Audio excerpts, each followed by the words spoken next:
and very soon. DJ Sound Advice, how are you doing, buddy? I am good. You're good. Yeah.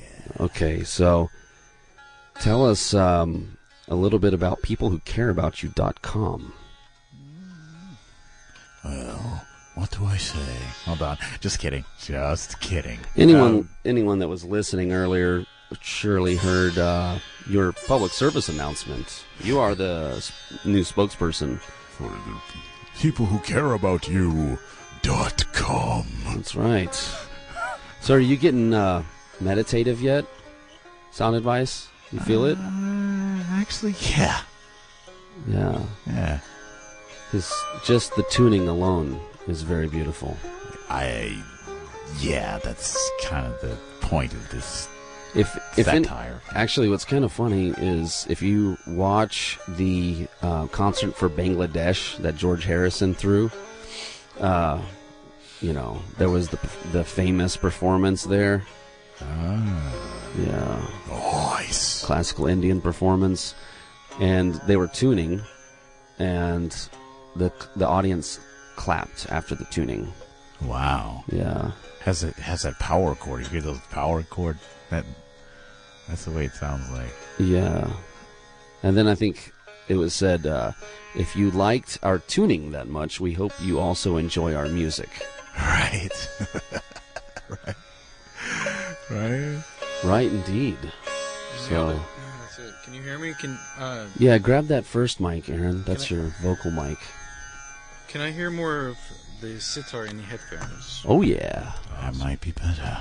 Oh, this doesn't go anymore, does it? That's it. Ooh, I should have grabbed this one. Yeah, as it turns out. But you can move a little bit, buddy. Aaron's got to get comfortable. This sitar is a big instrument, guys. It's about the size, almost looks like an upright bass, but of course it has tons of strings. Okay. And it's quite amazing. Well, thanks for the audible image, since I can't really see all that. So thanks for the audible image. And it's it's like hand-carved wood with jewels. Oh, nice. No jewels, just inlay colors and stuff. Oh. With stardust and moon Right. stone. So, when did you start playing the sitar, Aaron? I first started playing in about 1997, so this is my 20th anniversary coming up. Nice. Wow. Mm-hmm. Very cool. What made you want to pick it up?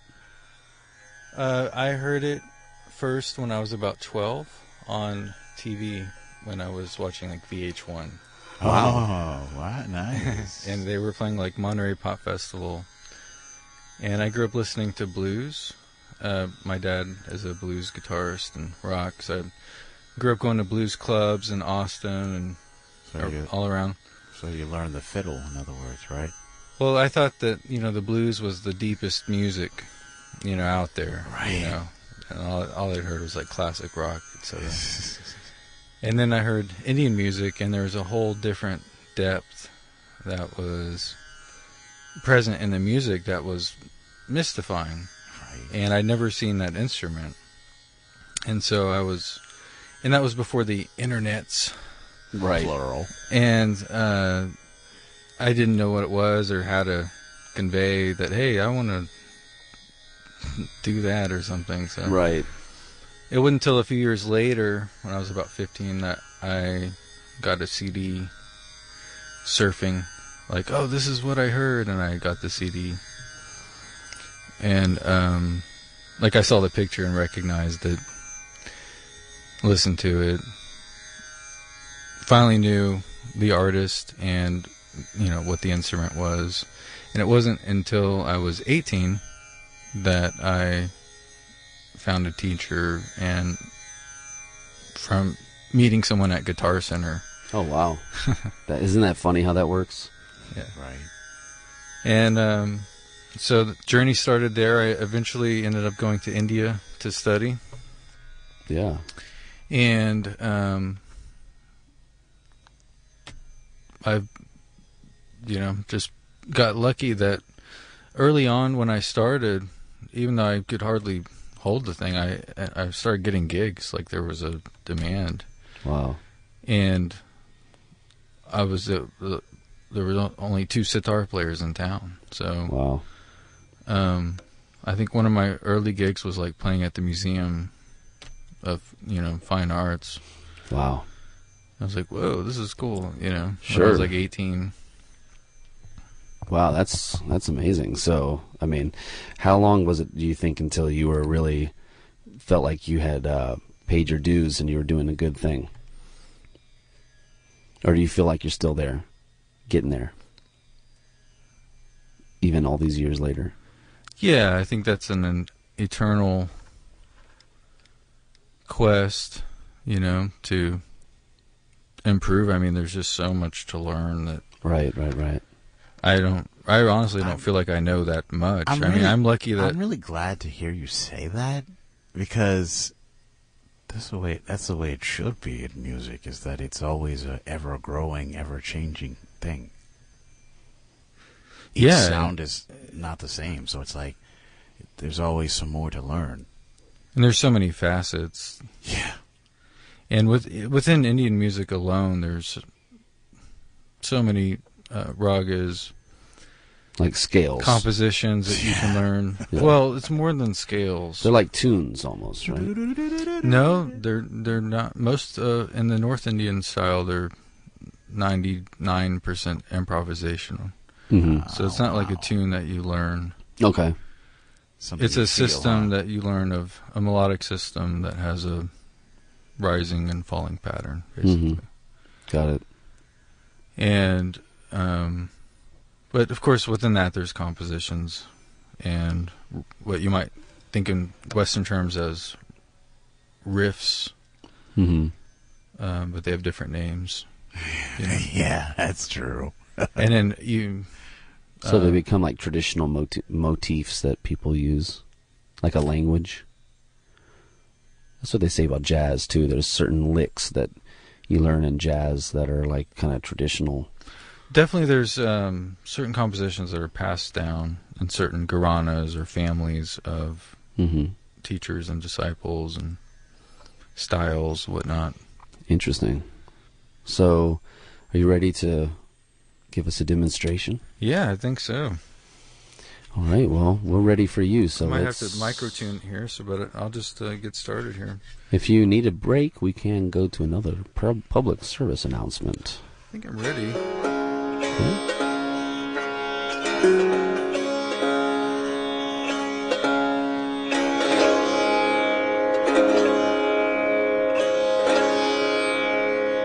Can you turn me up in my headphones a little bit?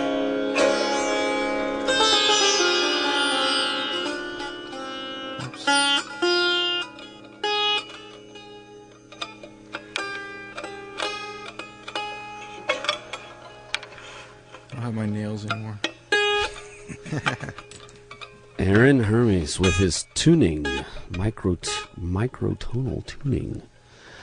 This thing's a beast. You got to carry this thing around, and everything, especially with the Houston humidity. So, for those who may not know, it's a combination of both air, sun, and water at the same time, in terms of humidity. Ooh, yeah, that's sounding good. Yeah.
All right.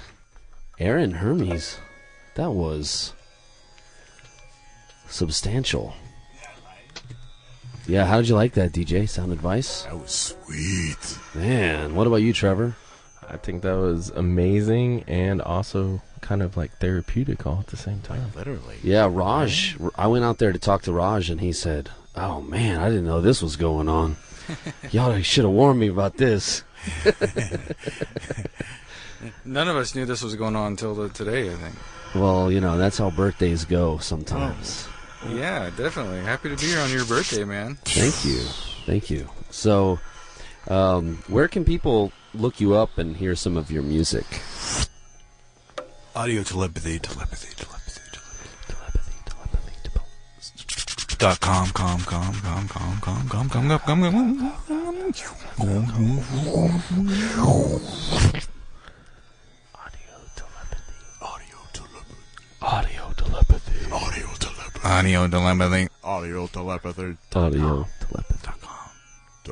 YouTube.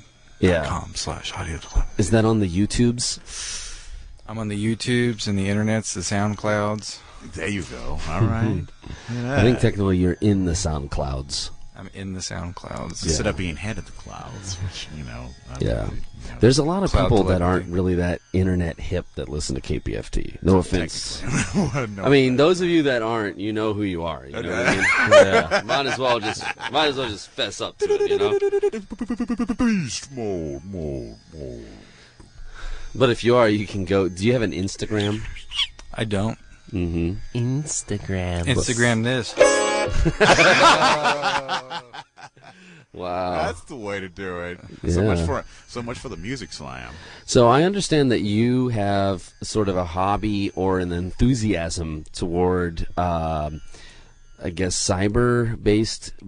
Oh, here, let me set down my instrument. Hold Okay. on. Okay. So he's going to talk to us about cyber-based currencies.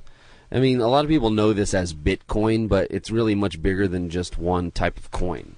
Somebody told me a random fact earlier today that 240 billion or million or something dollars worth of blockchain had been compromised in some sort of, I don't know.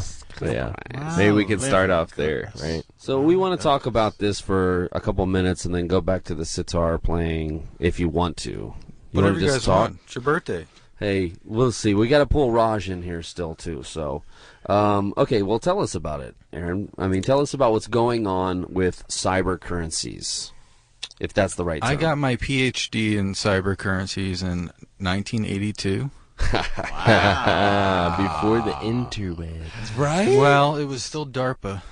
DARPA. DARPANet. Right. Yeah, okay. The money, the other. No, I'm just kidding. I just got into, after several months of friends, maybe into years, I'm not sure. But I mean, at least from the beginning of this year and maybe sooner, I've had some friends telling me I need to get into Bitcoin and Ethereum or, pick your currency. And, of course, I've been hearing about Bitcoin for years, but then, I have friends now involved. And, I think the initial thought everyone has when you hear about this stuff for the first time, and I was no exception, is, who wants this imaginary money on some server somewhere and some account that you're supposed to trust? And Should you not trust that account? well, there's safeguards you Yeah. got to take, and it's the Wild West still. This is still early. But it wasn't until later when I understood the blockchain technology better that I realized what a game changer this was, and how it was going to affect not just currency, but all of media, and especially online media.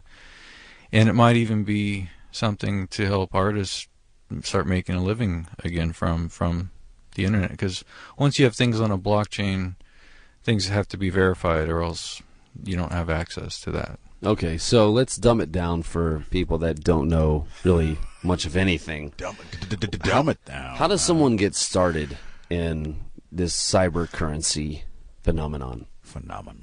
There we go. Nice. Well, the first thing you want to do. Are you are you suggesting that like hillbillies or rural Americans are equivalent to like dumbing it down? Are you trying to plant seeds of imagination into my mind? I tell you Now, what. I'll tell you what. I was born and raised in Texas. Yeah, just over yonder. Yeah. My grandfather used to say "over yonder" a lot, like actually. that. I actually My like that. great aunt from West Texas ends every single sentence, okay, maybe every other sentence, with "and all then." Oh, good Oh, one. I swear, dude. She'll Good be one. like, well, the other day, we had to put down the dog and all then. All then? I swear, And all dude. then? Yeah, and all then. What does that even mean? It doesn't even matter. It's West Doesn't mean Texas. anything and all Nothing then. matters in West Texas, bro. That's Except for the kind of mountains. in No, all the then, right? mesas. And Yeah. my great aunt lives in a town called La Mesa. and they call it, check this out, West Texas slang, La Mesa. La Mesa. La Mesa. I like it. Welcome to La Mesa. I Would you wanna- like a sweet tea or a normal tea? I want to meet this person. Okay, so Aaron, how does someone get started in this? The easiest thing to do is give me all your money. Okay. Just go to audio telepathy. Yeah, PayPal, Gmail, boom. Telepathy. Give us your money. Now, most people start, the easiest thing is like Coinbase. And from there you can link a credit card and,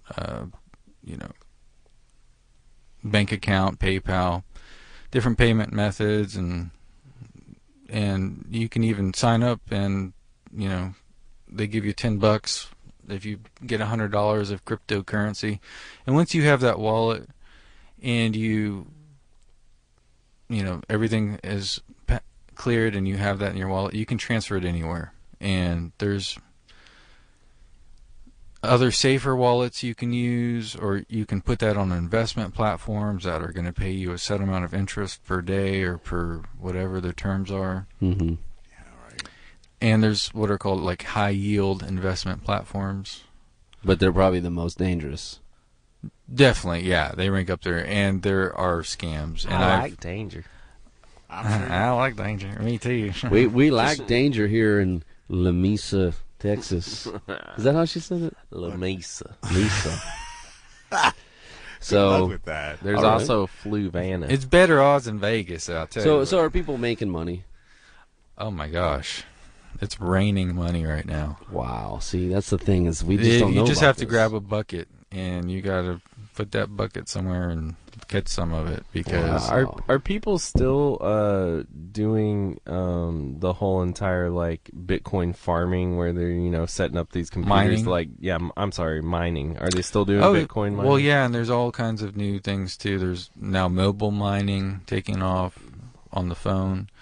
And the thing is, only 0.5% of the population is doing cryptocurrencies, and we're at something like $200 or $300 billion market cap, I think. That's insane. And once we hit 5%, that's a 10x market cap. Once we go to 10% of the population, and the thing is, once that's 20%, so we get different, like blockchain technology is being adopted by all the major players because it's amazing technology, and it's not too late to get in on this, and it's still going to rise. I mean, Bitcoin is at the record high right now it's ever been. It's somewhere around 82 or 8,300. So Thing is, it can fall $500 if you fall asleep and wake up. Yeah. So to speak. Or 1,000 or more. One of the things that I was just thinking right now comes to mind. What in terms of risks of investment and risks of larger amounts of capital getting involved with Bitcoin, like how do you make it to where and I'm just referencing this because it's easy anyway, but with the medical marijuana industry in this country, they built that so that in a way it wouldn't be recreational, so that these massive corporations couldn't just jump in and get involved like they're starting to do already. So how do we keep cryptocurrencies, for the common man, kind of like the medical was for the marijuana movement? Like, how do we keep the corporations out of cryptocurrency, or can you?